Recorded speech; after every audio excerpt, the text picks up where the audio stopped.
sejam bem-vindos ao Nervos Entrevista. Eu sou a Nayara Renault e esta é a edição de número 19 do podcast do site Nervos, que semanalmente traz conversas interessantes com as equipes dos últimos lançamentos da produção audiovisual brasileira e que cabem no tempo da sua pausa no trabalho, nos estudos ou da sua viagem de ônibus, trem e metrô. E esta semana o destaque é duplo, com 2 filmes que estrearam nesta quinta, 9 de maio. Mormaço, de Marina Miliandi, que falou conosco junto das atrizes Marina Provenzano e Sandra Souza, e Tunga, o Esquecimento das Paixões, longa de Miguel de Almeida, que também deu uma palavrinha aqui. Mas antes de abrir os trabalhos deste episódio, vamos ouvir um trechinho do trailer da produção carioca Mormaço. Se derrubarem minha casa, eu construo de novo, uma do lado. E se derrubarem de novo, eu construo de novo.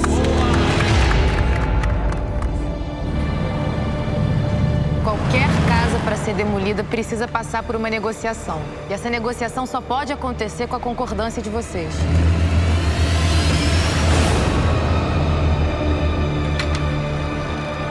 Nós estamos falando de uma readequação. Todos nós vamos sair ganhando. Vocês com as indenizações e a construtora com um dos hotéis mais modernos da zona central da cidade. Não é não, dona Rosa? E se eu não quiser sair daqui?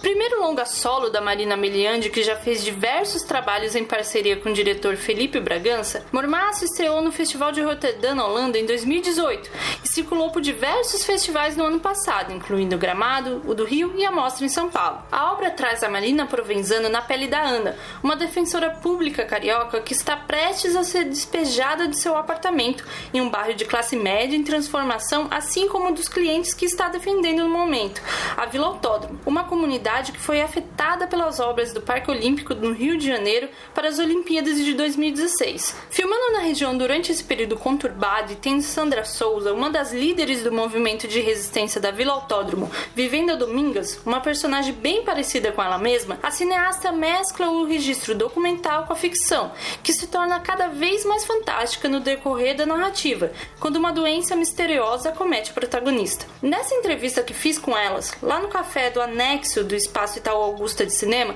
a diretora e roteirista Marina Miliandi conta sobre a ideia e todo o processo de criação e produção do filme, enquanto Marina Provenzano e Sandra Souza falam da construção de suas personagens nesse hibridismo de ficção e realidade, com a última ainda destacando como foi a luta local para manter a Vila Autódromo frente às decisões governamentais, como você escuta a partir de agora.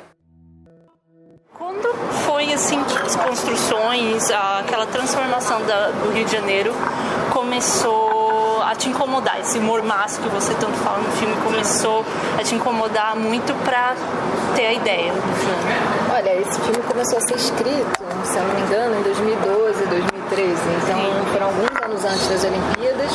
Mas foi um momento em que a gente já sabia que o Rio ia sediar os Jogos Olímpicos, a gente já tinha tido o anúncio de que o Brasil também ia sediar a Copa, né, que foi anterior, e a gente estava vivendo aquele momento de euforia, né, grande parte das pessoas achando que isso ia ser um grande negócio para o Brasil, e que isso fazia parte, de alguma forma, de um processo de que o Brasil ia se inserir, né, num outro tipo de posição no mundo, por sediar esses grandes eventos.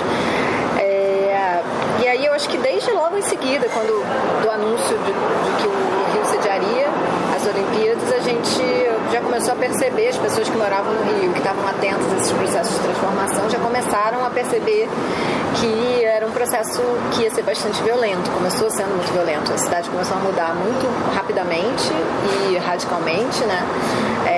Sem nenhum tipo de processo de consulta pública, por exemplo, as pessoas não faziam parte dessa discussão de como a cidade mudaria e de que forma a gente gostaria que ela mudasse, e é muito associado ao capital especulativo também. Então, de repente, de uma hora para outra, o Rio começou a ser uma cidade muito cara de se viver.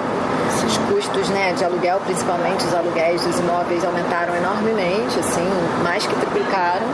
Começou a ser uma cidade muito difícil do dia a dia mesmo, das pessoas viverem desenvolverem e algumas comunidades começaram a ser ameaçadas de remoção. Então isso foram todos uns processos muito próximos e que foram se acumulando e que de alguma forma me deram vontade de escrever sobre esse processo e de pensar como que as transformações das cidades influenciam nos corpos das pessoas e das pessoas que moram nas cidades, né? O corpo porque é o primeiro, talvez, elemento que a gente sinta, né? E possa acumular, talvez, essas transformações. E aí eu quis pensar sobre essa ideia de uma doença, de uma protagonista que desenvolve uma doença que, de alguma forma, reage a esse processo de transformação e que faz ela se transformar junto com a cidade. A protagonista se transforma junto com a cidade de alguma forma. E que também representa uma ideia de resistência. Sim. Então, foram várias coisas encadeadas nessa primeira ideia. Claro, depois isso foi sendo desenvolvido, como que doença seria essa, qual era a forma de quais etapas que essa doença teria e também que comunidade seria essa do foco do filme. E aí, posteriormente, eu conheci a Vila Autódromo e vi que ela representava tudo aquilo que eu idealizava também como essa ideia de cidade em resistência, em ebulição e em resistência. E nacionalmente foi, pelo menos eu não sei se houve outras comunidades afetadas, mas foi a comunidade em que mais saiu nacionalmente essa questão dessas transformações das obras das Olimpíadas não serem 100% benéficas, né? Então, ela é o grande símbolo, Vila Autódromo é o grande símbolo da resistência das comunidades, a única que conseguiu ficar na história das Olimpíadas, porque, enfim, acho que a Sandra pode falar também, mas por onde as Olimpíadas passam, elas deslocam, removem pessoas, em outros países também, não só no Brasil. Então, a Vila Autódromo é a única da história das Olimpíadas que conseguiu, que foi ameaçada de remoção. Muita gente, de fato, teve que sair, mas a gente tem uma quantidade de famílias que ainda continuou, que conseguiu ficar e que conseguiu resistir e que permanece nesse território, né? Como ocupando esse território como eles, enfim, não sei se como eles queriam, porque agora já é outro espaço, mas continuam lá e têm direito a essa terra.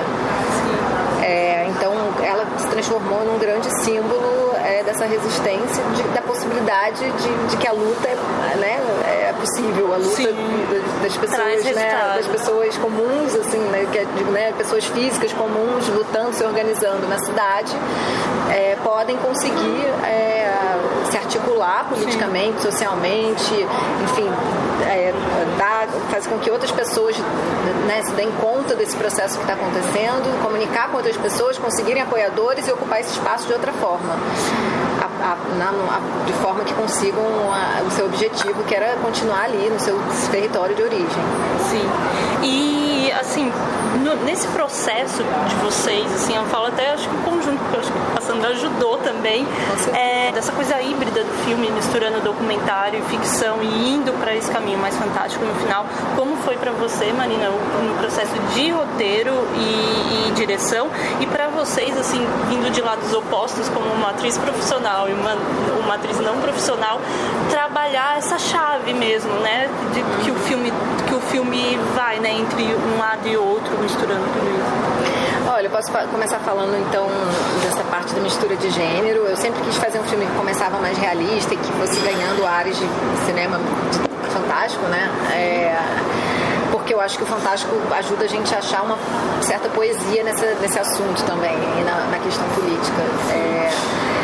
Mas, assim, de fato, a questão documental, do qual eu me orgulho muito de que está presente no filme, eu acho que ele está bem equilibrado com o resto, isso foi quase uma imposição do processo de filmagem, porque era tão impressionante aquelas imagens e tão fortes, eu jamais conseguiria reproduzir aquelas imagens daquele jeito. E no roteiro, de fato, a gente tinha situações bem parecidas com o que a gente conseguiu filmar de forma documental. Só que a gente foi sendo surpreendido também pelas coisas que iam acontecendo enquanto a gente estava filmando. Isso dá uma força muito grande para o filme, claro.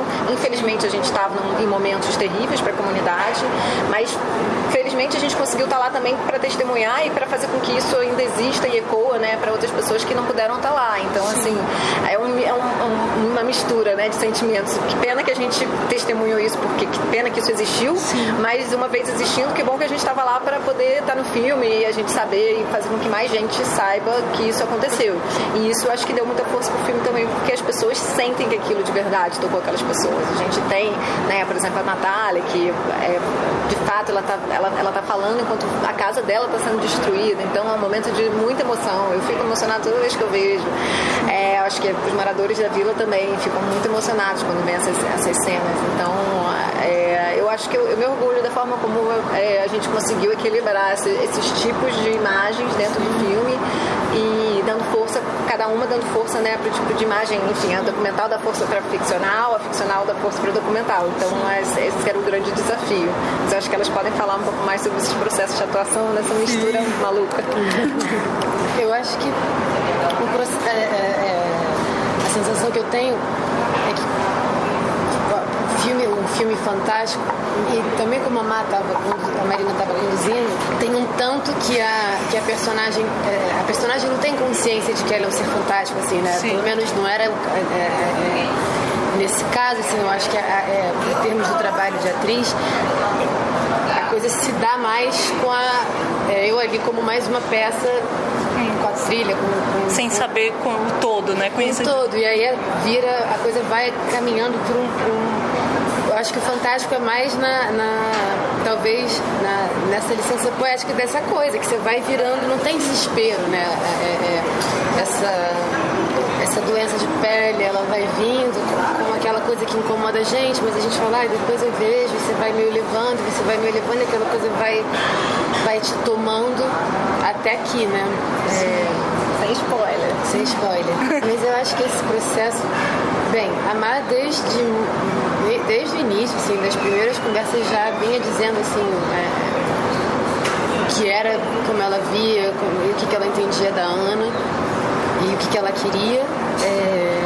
E aí eu acho que da minha parte foi juntar coisas, assim, de um processo talvez mais clássico de, então tá, o que sou eu nessa situação, vamos conhecer uma defensora pública, vamos aí começar a conhecer a Vila Autódromo, estudar sobre a Vila Autódromo e aí com alimentos para o trabalho de atriz muito concretos, que é conhecer a Sandra, começar a me relacionar com a Sandra, conhecer a Penha, começar a me relacionar com a Penha, criar um afeto por essas pessoas. E na casa da Penha, no primeiro dia de filmagem, a gente está lá com tudo aquilo, e almoça, e ai que delícia, essa brisa do fim da tarde. Chega lá no dia seguinte, o Guisa derrubando a casa, essa mistura de a gente está fazendo um filme aqui e essa. Ai, peraí, estão derrubando a casa. Isso tudo vai virando material muito concreto para o trabalho, e isso tudo vai te permeando o filme todo. E como essa maquiagem, ela nunca durava menos do que meia hora, para coisa mais simples, era tipo 1 hora e meia, até o dia que foi 12 horas, assim. E isso também já era um super de concentração, de introjetando no corpo o que é, porque é coisa seca, puxa a pele, o que é ficar esse tempo ali parada, doente, esperando a coisa. Isso tudo era muito estímulo concreto, eu acho, para personagem. Só complementando, eu acho que a gente sempre pensou na palavra desconforto, talvez como que de alguma forma simbolizasse mais o que a Ana era no mundo, sabe? O que ela era no filme, com a cidade. Tem uma ideia de desconforto e impotência que são grandes, que eu acho que também ajudam na composição do personagem, né? Pra mim foi essa mistura de realidade e filme, né? E ficção. Foi incrível e muito emocionante. Algumas cenas, para mim, foram fáceis, por um lado, porque era muito a realidade que eu já estava vivendo, mas outras foram muito difíceis, porque era muito emocionante. Era muito reviver algo que mexia demais comigo, né? O dia que a casa da Penha cai, que foi um dia muito impactante, isso aconteceu na parte da manhã, e na parte da tarde a gente tinha que gravar naquele cenário, porque tinha que gravar, já estava tudo ali, estava a equipe, estava tudo alugado, equipamento todo, não tinha como adiar aquilo. Vamos marcar para outro dia porque eu não estou em condições, não dá. Então, quando assim, o trabalho e a realidade se misturam de forma muito impactante e tudo fica muito uma coisa só. Então, era muito forte, foi muito forte para mim. Posso só complementar, porque eu não sei, enfim, o quanto de informação né? A Sandra é moradora do Vila Autódromo e é uma das principais resistências, lideranças da resistência da Vila Autódromo. E nesse processo de quando a gente, enfim, quando eu conheci a Vila Autódromo e fiquei fascinada por esse espaço, por essas pessoas que moravam lá e que estavam ali ocupando esse território de uma forma muito singular e muito específica nessa ideia de quase de reocupação do próprio espaço, né? De ocupar de outra forma esse espaço em disputa. Eu fiquei muito impressionada com essas lideranças que eram femininas todas. Grande parte da liderança dessa resistência era feminina. A Sandra é uma delas. E aí eu descobri que a Sandra já tinha atuado quando eu era mais jovem. E aí fiz esse convite para ela fazer um personagem que, enfim, é muito inspirado nela também, mas é um personagem, a Domingas que é um personagem. Então a Sandra foi um grande presente, né, ter se retransformado em atriz para fazer o filme também, né? Enfim, para mim acho que foi muito importante para o filme também a gente ter a Sandra nesse lugar de atriz, né? Acho que ela estava muito acostumada a estar em outro lugar, até de ser filmada, mas nos registros documentais, né? Porque, como você falou, a Vila Autódromo, ela realmente teve uma visibilidade muito grande devido a tudo aquilo que a Marina já falou, a importância dela dentro desse processo de resistência, né, contra as emoções que acontecem na cidade e no mundo, mas também a gente fez um trabalho muito concreto de visibilidade, de comunicação. Então a gente tinha realmente já essa agenda, assim, essa rotina de dar entrevista, de fazer vídeos, documentários e, enfim, a Vila Autódromo ela teve uma produção tanto acadêmica como também de vídeos, documentários, reportagens muito grande. Mas trabalhar nesse filme, né, porque já é um filme de ficção, então é um outro espaço dentro da comunicação, que é já um trabalho de ficção, onde tem um roteiro, onde você tem um outro personagem dentro dessa história. Eu estava habituada a representar a Vila Autódromo, mas como Sandra, falando da realidade. E aí, de repente, eu me vejo dentro desse cenário, desse ambiente, mas como Domingas, e vivendo aquele personagem que vive em outras situações dentro desse contexto. E para mim foi extremamente impactante no meu ser, né?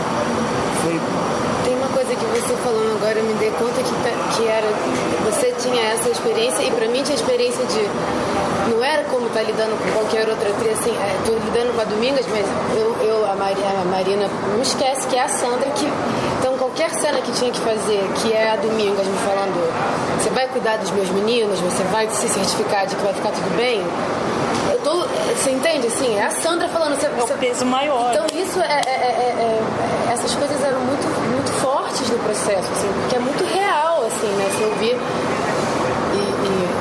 foi muito especial. E eu acho também que foi muito importante essa escolha da Marina de gravar esse filme naquele espaço, naquele momento, onde aquela realidade efetivamente estava acontecendo, né? Porque isso faz com que, eu percebi isso assim, com que toda a equipe tinha um grupo muito grande de figurantes, né, que trabalhavam no filme. E de repente o filme ficou muito concreto para todo mundo, ficou todo mundo muito emocionado, era tudo muito real para todo mundo. Então eu percebi que aquela realidade, ela fez uma conexão muito importante. Foi como um cimento para aquela equipe naquele momento, e que foi fundamental na construção do filme. E para quem não sabe como ver o filme e tem curiosidade, como que tá a Vila Autódromo agora? O que restou dela, o que ficou, como ela se transformou depois das Olimpíadas? Então, a Vila Autódromo, justamente, ela consegue se tornar um marco na história das remoções, não só do Brasil, mas do mundo inteiro. Do mundo, pelos motivos que a Marina já colocou, porque os Jogos Olímpicos, por onde ele passa, eles financiam as emoções, porque as Olimpíadas atualmente ela traz sempre aquela ideia de legado, de construção para a cidade que cedia o evento. Mas a realidade é que esse legado, essa construção, ela acontece em espaços dentro da cidade que já estão passando por um processo de especulação imobiliária. Então, essa construção e esse legado, ela visa claramente atender aos interesses do setor imobiliário, do capitalismo imobiliário, né? As pessoas que detêm esse capital. Então, através desse investimento financeiro que é feito através dos Jogos Olímpicos e desse motivo, desse argumento de construção, eles conseguem privatizar imensas áreas públicas, transferindo para o capital privado. Isso aconteceu no Brasil e acontece no mundo inteiro. Está acontecendo agora no Japão, né? Centenas de pessoas já estão sendo removidas. Então, a Vila Autódromo é a primeira comunidade que consegue permanecer nesse território, se opondo a esse esquema, né, forjado por esse grupo financeiro. E no Brasil, ela também cria um marco porque é a primeira comunidade que consegue, mesmo sendo feito mais de 500 famílias, a remoção de mais de 500 famílias, essas pessoas, elas têm a possibilidade de negociar de uma forma um pouco mais justa suas casas. A gente consegue, através dessa resistência da Vila Autódromo, com que as negociações, as indenizações, no final, fossem feitas de acordo com o valor do metro quadrado do terreno da Barra da Tijuca, né? Então, isso acaba criando um marco num país onde nós já tivemos centenas de remoções, onde as pessoas saem absolutamente sem direito algum, entende?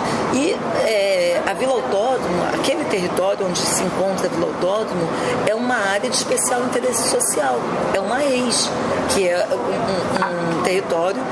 Uma ex é definido por uma lei complementar 74, ela define terras como áreas de especial interesse social, que são terras destinadas à moradia popular. Então, 20 famílias conseguem permanecer naquele território. 20 famílias não aceitam de forma nenhuma nenhum tipo de negociação, de indenização com a prefeitura, não aceitam sair. Isso faz com que essas famílias consigam permanecer e, permanecendo, elas conseguem preservar uma área de especial interesse social destinada à moradia popular dentro de uma área nobre da cidade, que está em processo de valorização, de especulação imobiliária. Então, isso tem uma importância para a resistência contra as remoções, para o movimento de habitação na cidade, né, e no país. Isso é muito importante. Ela se torna uma referência. Hoje em dia, não existe, dentro do movimento de resistência contra a remoção, não existe nenhum encontro, processo de luta, disputa da cidade, onde a história da Vila Autódromo não seja utilizada como referência.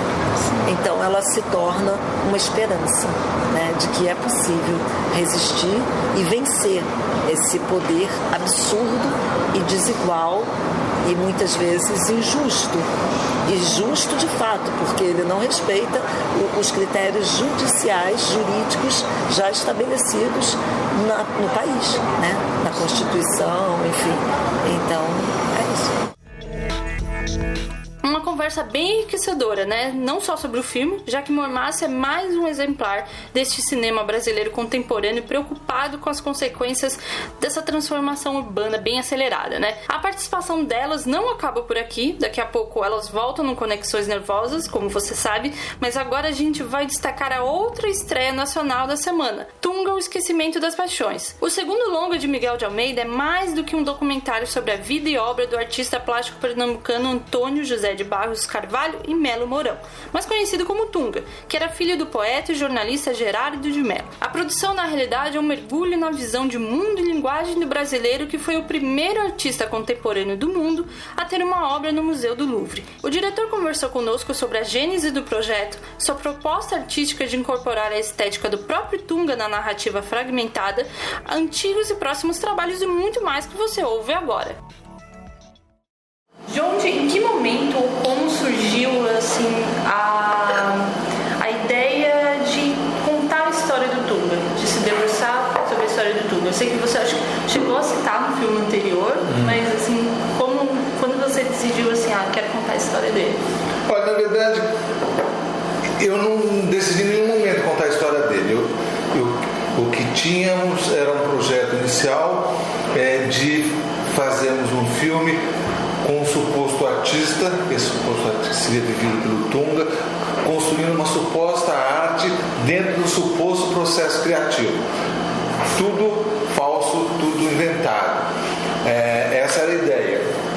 O Tunga, isso nasceu em conversas minhas com o Tunga ao longo de um tempo, e como consequência de o pai dele, o Gerardo, que era meu amigo inicial, havia morrido um pouco antes, então começamos a pensar alguma coisa que pudesse permeasse também alguma história, a história, digamos assim, do pai dele, o Gerardo. Então o Tunga ficou doente e infelizmente faleceu e não deu para fazer esse projeto, mas eu ainda, Tunga vivo, combinando, então você faz. Daí eu falei, eu vou fazer de outro jeito então, Tunga. Você não participa, você está aí na situação, está no tratamento, então eu vou fazer de outro jeito. E o outro jeito é o que está no filme, ou seja, eu usaria coisas, fatos reais do Tunga, performances, obras, amigos reais, o pai dele, a história real, e construiria uma narrativa, mas não é uma narrativa jornalística, factual. Ali é uma interpretação minha, uma criação sobre esses personagens reais, com uma história que pode ser verdade ou não. Tem coisas ali que são interpretações minhas. Por exemplo, as gêmeas siamesas do Tunga saindo da tela que o Guinhá pintou, tendo a mãe do Tunga, a Leia, e a tia Maura como modelos. As gêmeas siamesas são a mãe e a tia.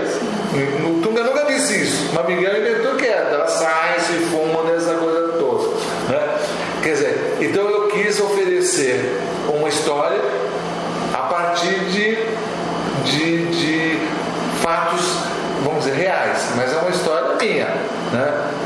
Agora, no fundo é uma invenção, não é um documentário jornalístico, não é um documentário de informação, ele é uma criação, né?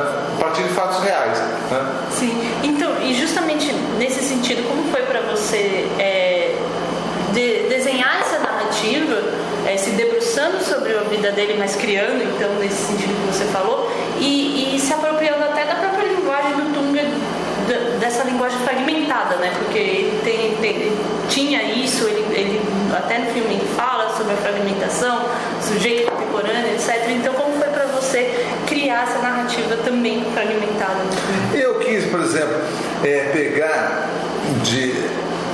o que eu acho que era tanto o Gerardo quanto o Tunga, que era o processo criativo deles. O processo criativo deles não tinha uma lógica racional, tinha uma lógica lúdica, eles tinham uma percepção que era intuitiva. Ou seja, eles criavam, o Tunga principalmente, comprometido com a percepção dele do que ele estava sentindo, do que ele via, do que ele estava experienciando. Então tinha desde um livro do século XVII, né, ele fala lá do John Milton, Paraíso Perdido, como uma viagem que ele tinha feito para a França, uma namorada nova dele e alguma coisa que ele tinha visto ali no Saara, no Rio de Janeiro.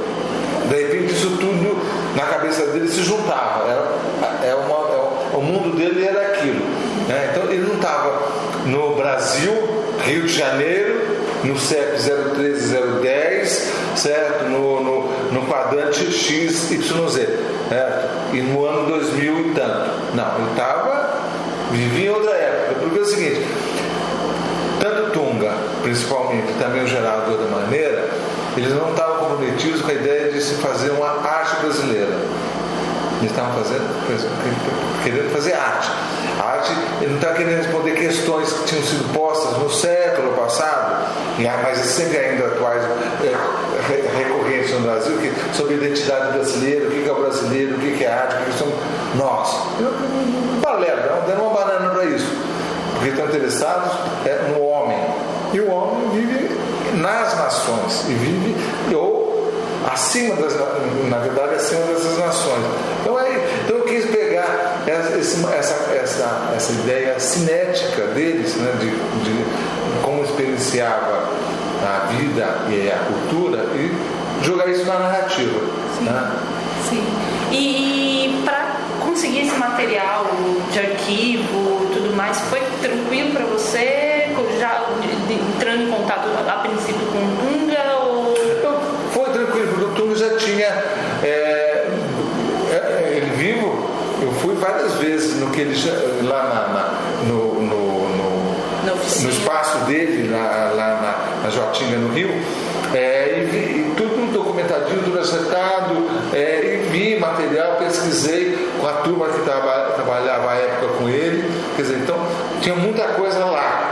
Sim. Depois eu recolhi coisas com outros amigos, com filmes, coisas, né, de época, daí acervos vários, e material que eu fui fazer de entrevistas, né? Entrevistei lá personagens. Sim. Tinha um material que eu tinha filmado com o próprio Tunga um tempo antes, que eu usei no meu filme anterior, o Não Estávamos Ali para Fazer Amigos, e usei esse material, uma longa entrevista, e pontuei, né, vamos dizer, soltei dentro desse filme do Tunga.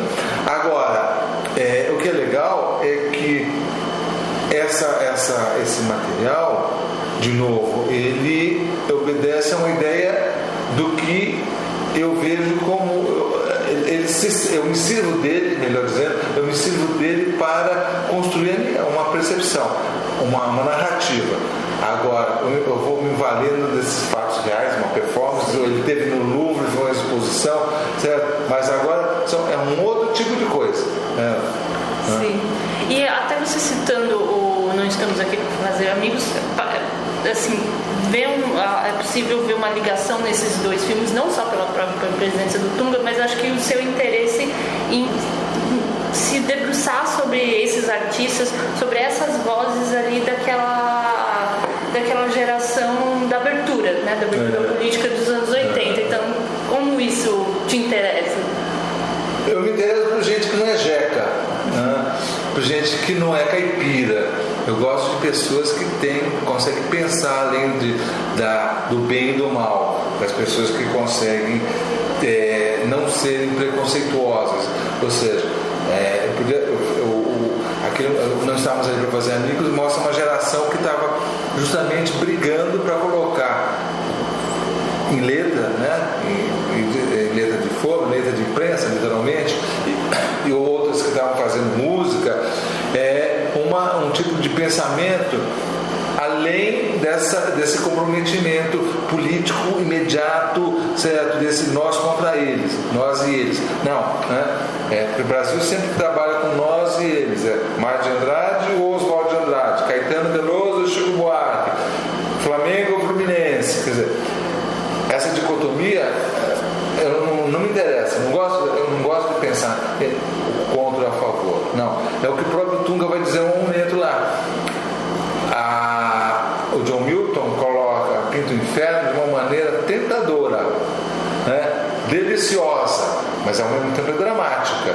Ou seja, você tem que olhar nos olhos do inferno, como Dante fez ou como John Milton fez, e saber que ali não é só o mal, ali tem beleza também, certo?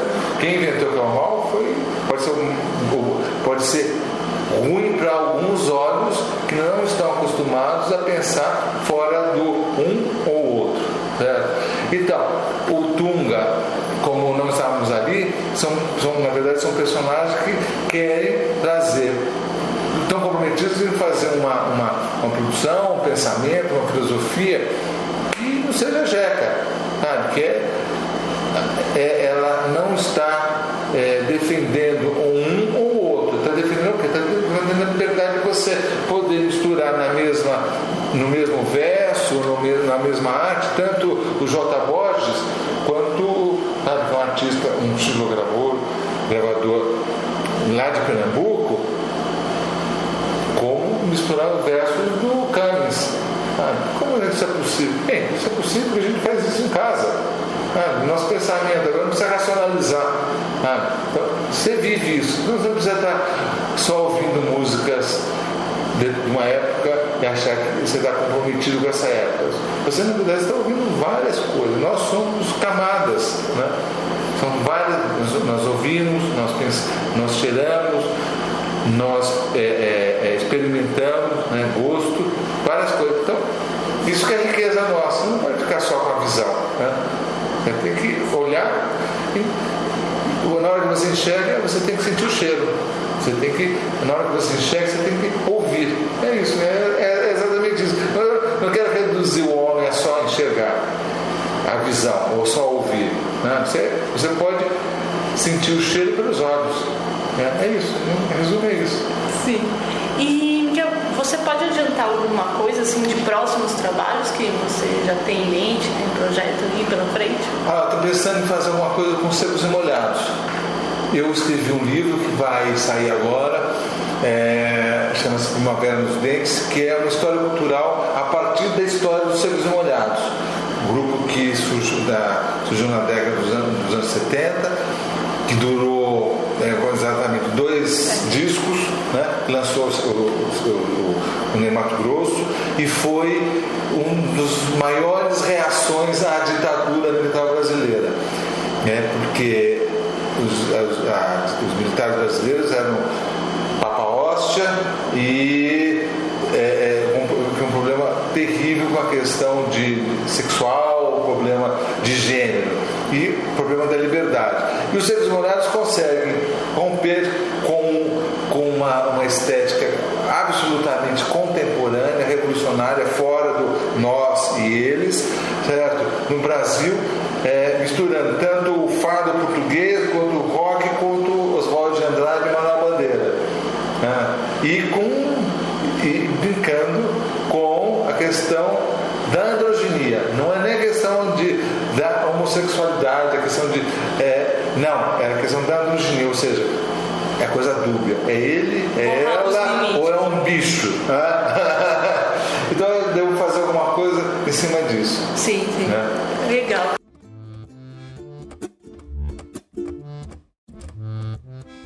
Como falei antes, a participação do Miguel de Almeida não acaba aqui. Tanto ele quanto a Marina Meliandi e a Sandra Souza deram suas contribuições para o Conexões Nervosas, o quadro de recomendações do nosso podcast, em que os artistas indicam obras que estejam relacionadas de alguma maneira com o seu trabalho. Então, primeiro, para você que gostou de Mormaço e depois, se curtiu Tunga, seria legal conhecer. A gente pode indicar, inclusive, enfim, a Raquel Roni, que escreveu um livro que chama Guerra dos Lugares, que é sobre esse processo, o direito à moradia, né? Um pouco no mundo, mas também no Brasil. Tem até um capítulo que fala sobre a Vila Autódromo. Acho que é um livro de referência. Ela é arquiteta urbanista que pensa, né? Está pensando a questão da moradia pelo mundo, na verdade. Direito à moradia popular e como os governos pensam, o poder público pensam o direito à cidade, o direito, enfim, à moradia. Eu acho que é uma boa leitura, indicação de leitura. Vocês querem dar alguma? Além desse que a Marina já falou, tem o livro Viva Vila Autódromo, do Plano Popular da Vila Autódromo. Tem o Museu das Emoções, tem o site do Museu das Emoções, a gente pode indicar, né? Como é que é o site do Museu das Emoções? Nós temos, na Vila Autódromo, nesse processo de resistência, acabou sendo criado o Museu das Emoções. O Museu das Emoções, ele é um museu de território que existe no território da Vila Autódromo e ele atualmente tem uma página do Facebook, tem o Instagram, tem um site, né? www.museudasemoções.com.br. sobre o Museu das Remoções, né? E que no site do Museu das Remoções você vai encontrar uma série de indicações bibliográficas, você vai encontrar praticamente todas as teses que já foram feitas sobre a Vila Autódromo, vídeos, documentários. Ali você tem um material muito amplo. Mas, assim, em termos de bibliografia, de livro, você, além do Guerra dos Lugares, tem vários. Tá? Então, assim, de imediato tem esse, Viva Vila Autódromo, o Plano Popular, que foi um livro feito pelo Plano Popular da Vila Autódromo, que foi um plano. E tem o da Marcela Muntz também, que é Vila Autódromo Disputa, né? Que eu acho que o título não é bem esse, mas é mais ou menos esse. Tá no Spotify, tem o disco que o Marvin Gaye fez nos anos 70 e ficou perdido. E só foi lançado agora, 2 semanas atrás. É um disco que ele fez e olhava o Richard Nixon e a Guerra do Vietnã. O irmão dele tinha ido para a guerra e ele tinha ficado muito chocado com as narrativas do que o irmão tinha visto. E temos, acima de tudo, a questão das passeatas, da afirmação dos direitos civis, né? Malcolm X, Martin Luther King. E Marvin Gaye fez um disco nessa época que não saiu. É uma coisa maravilhosa. Então, aqui. You Are the Man. Legal. Tá? Eu acho que é o que. Pra você ver, é um disco de 40 anos atrás. Você ouve a música, eu escuto as letras e falo, nossa. Sente atual aí. Pode ser pro Richard Nixon, como pode ser pro Jair Bolsonaro. Sim. Como pode ser amanhã pro outro cidadão ruim que apareça. Sim. Tá bom? Ótimo. Obrigada, viu? Obrigado a você, é um prazer. Vocês puderam escutar as dicas do pessoal, mas vou deixar tudo anotadinho certinho no post deste episódio no site www.nervos.com.br e também na descrição na plataforma em que nos ouvem neste momento, assim como os links para as minhas indicações do Conexões Nervosas de hoje. Falei no plural porque são duas, uma relacionada a cada destaque desta edição. Já que falamos de Mormaço, um filme de uma mulher cineasta, Marina Milian, que tal se inteirar mais sobre a produção cinematográfica feminina como feito por elas? A página e o podcast foram lançados em 2016 pela Isabel Wittmann e Angélica Hellish. Aliás, desculpa se eu errei a pronúncia, gente, perdão. Mas as duas criaram, o podcast com a proposta de discutir a cada episódio a filmografia de uma cineasta, seja brasileira ou internacional.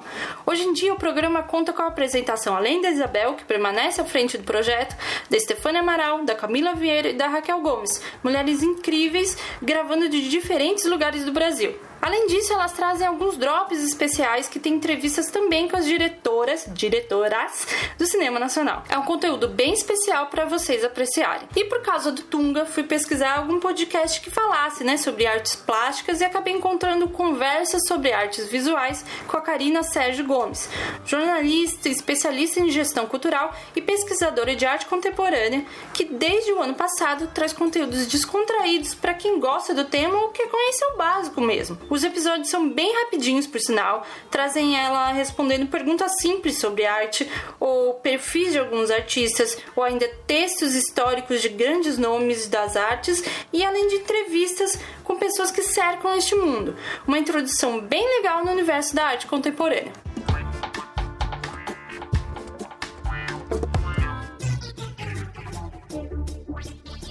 E assim termina o nosso 19º Nervos, entrevista sobre Mormaço e Tunga, o Esquecimento das Paixões. Os dois filmes estão em cartaz desde a última quinta, dia 9, o primeiro com distribuição da Vitrine e o segundo da Cup Filmes. Fica a dica para você consultar a programação nos cinemas da sua região, ok? E também convido você a conferir as edições anteriores do nosso podcast. Nós estamos no SoundCloud, Google Podcasts, Spotify, no seu feed, ou disponível também para download lá no Nervos, onde você encontra ainda mais conteúdo sobre cinema, TV, música, enfim, cultura no geral. Se gostou, curte e compartilha. Se viu onde podemos melhorar, comenta ou escreve para o Nervos Site, tudo junto, nervossite@gmail.com, pois queremos atender bem para atender sempre. E sem atrasos, espero ter uma nova edição esta semana sobre uma super produção nacional. Estão curiosos, né? Então fiquem ligados aqui no Nervos, beleza? Obrigada pela audiência e até a próxima!